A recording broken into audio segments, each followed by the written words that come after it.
Three in custody for kidnapping. Fatherless society help to increase crime. This is Undiluted News. Mikey Bones reporting. Chairman of the Jamaica Police Federation, Sergeant Arlene McBean, has called on Jamaicans for justice to partner with the Jamaica Constabulary Force in the fight against crime instead of, in her estimation, battling against the cops. She said that the JFJ, who are planning a march this month, to not be part of the problem but should be part of the solutions instead. I'd love for you to have placards to speak to the family of police officers who have been gunned down by criminals. If you can't do that, I classify you as a true terrorist, the Federation chairman said. Jamaica for Justice said so far 93 persons have been killed by the police this year, and there have been several complaints of police executions. Men must reclaim the role of head of the household and be better fathers if the society is to improve, according to Talk Therapy founder and director Lexis Haynes. There's not a lot of fathers in the home, so a lot of young people look for fathers. That's why we have Duns, Haynes said.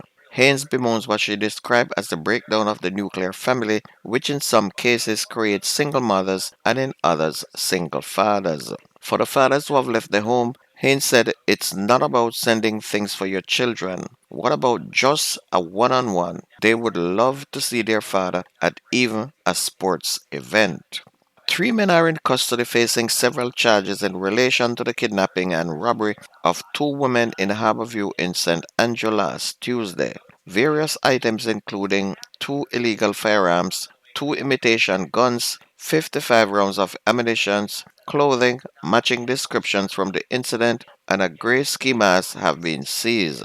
Swift action by the Kingston Central Police in collaboration with Police Emergency Control Center, the National Strategic Anti-Gang Division, and the Major Organized Crime and Anti-Corruption Agency led to the apprehension of the men in the East Parade area of downtown Kingston on Thursday. According to reports, two women were taken against their will from the Harborview area after entering a taxi on their way to work. The women were reportedly robbed at gunpoint, with the robbers taking their phones, cash, and bank cards.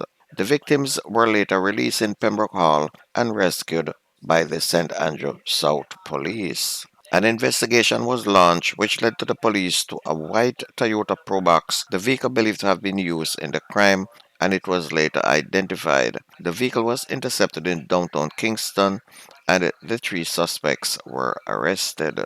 Meanwhile, a St. Catherine music producer had gun-related charges laid against him following the seizure of a Taurus 9mm pistol and two rounds of ammunition along Market Street in Montego Bay, St. James on Thursday. Charged with possession of a prohibited weapon and unauthorized possession of ammunition is 28-year-old Shaquille Hudson of French Street in Spanish Town in St. Catherine.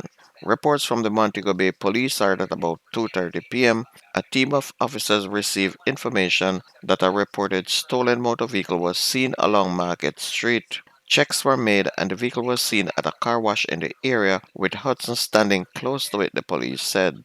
Hudson was accosted, searched, and the firearm was taken from his waistband. He was taken into custody where he was subsequently charged.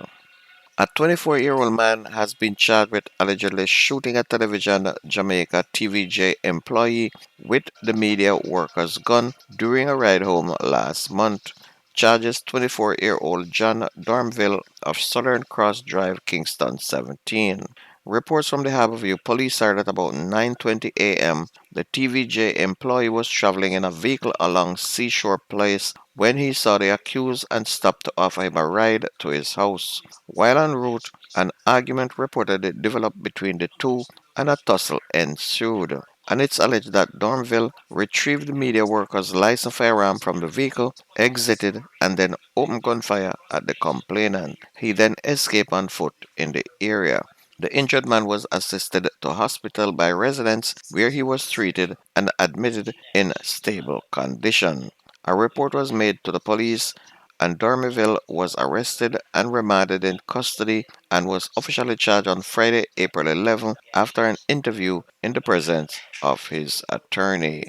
On to sports, Jamaica will open their CONCACAF Gold Cup quest against Central America opposition Guatemala on June 16 at Dignity Health Sports Park in Carson, California, it was announced on Friday.